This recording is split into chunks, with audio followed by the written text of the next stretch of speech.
Ini adalah desa Jinzhou, sebuah desa air yang sudah terbentuk sejak ratusan tahun lalu di wilayah Jianghan, Tiongkok. Tapi yang bikin kita takjub bukan cuma karena usianya, melainkan bagaimana desa ini tersusun dengan sangat rapi. Dari pola rumah, jalan air, hingga ladang-ladang yang saling terkoneksi dengan sistem yang seolah dipikirkan matang sejak awal. Rasanya sulit dipercaya kalau semua ini sudah dirancang di zaman saat teknologi belum menyentuh manusia. Jinzhou bukan hanya desa yang kebetulan dibangun di atas air. Ini adalah hasil dari peradaban yang sudah sangat paham bagaimana cara hidup berdampingan dengan alam. Kanal-kanal yang mengalir di antara rumah bukan hanya cantik dipandang, tapi juga fungsional.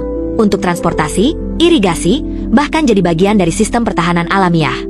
Wilayah ini dulunya adalah pusat penting di masa 3 kerajaan, dan sistem kanalnya sudah berkembang sejak zaman dinasti Han, lebih dari 2000 tahun lalu. Tata letaknya mengikuti prinsip Feng Shui. Rumah menghadap arah tertentu, kanal mengikuti alur air alami, dan ladang diletakkan di tempat yang secara strategis mendukung panen dan irigasi. Semua ini bukan hasil kebetulan, tapi bentuk pengetahuan yang diwariskan turun-temurun.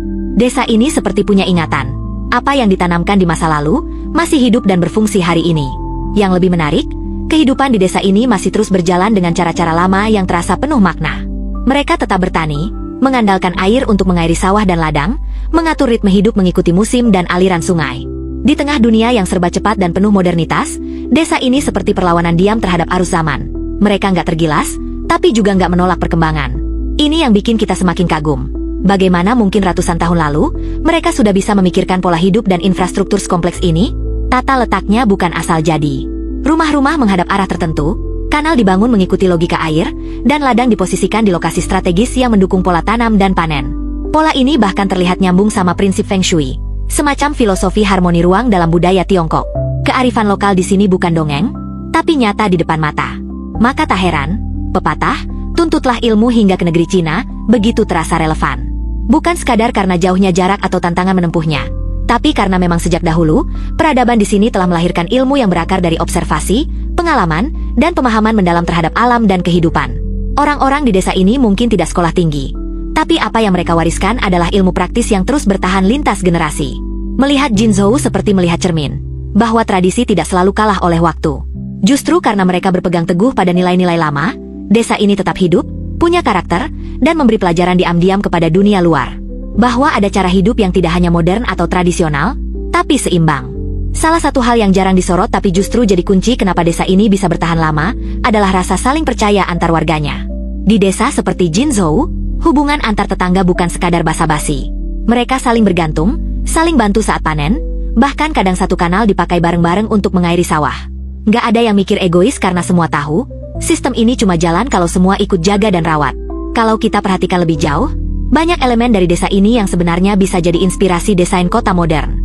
Konsep water sensitive urban design, yang sekarang ramai dibicarakan di dunia arsitektur, sebenarnya udah lebih dulu diterapkan di sini. Tanpa blueprint, tanpa komputer. Kanal sebagai ruang publik, perahu sebagai moda transportasi, dan air yang jadi pusat peradaban, bukan cuma sumber daya. Ini bukti bahwa alam bisa jadi bagian dari kehidupan kota, bukan penghalangnya. Yang menarik, meskipun mereka tetap hidup dengan cara tradisional, bukan berarti desa ini menutup diri dari luar. Beberapa warga muda mulai kembali ke desa, buka usaha kecil berbasis ekowisata, sambil tetap menjaga ritme hidup yang diwariskan leluhur. Mereka sadar, daya tarik desa ini justru terletak pada otentisitasnya. Modernisasi boleh masuk, tapi nilai-nilai dasarnya tetap dijaga. Nggak ada yang buru-buru ganti semua demi kemajuan. Saat kamera kita menyusuri kanal-kanalnya yang tenang, terlihat jelas, desa ini bukan cuma tempat tinggal, tapi juga tempat belajar. Disinilah orang bisa lihat langsung bagaimana kesederhanaan bukan berarti kekurangan. Justru karena hidupnya sederhana, masyarakat Jinzhou punya ruang untuk peka terhadap musim, terhadap gerak air, terhadap siklus alam yang kini makin dilupakan banyak orang. Dan pada akhirnya, Jinzhou bukan cuma tentang keindahan visual atau arsitektur tua yang estetik. Ini adalah bukti nyata bahwa manusia bisa hidup selaras dengan alam tanpa harus kehilangan martabat atau kenyamanan. Mereka membuktikan bahwa untuk menjadi maju, kita nggak selalu harus meninggalkan yang lama. Kadang justru dengan kembali ke akar, kita bisa menemukan arah yang lebih masuk akal.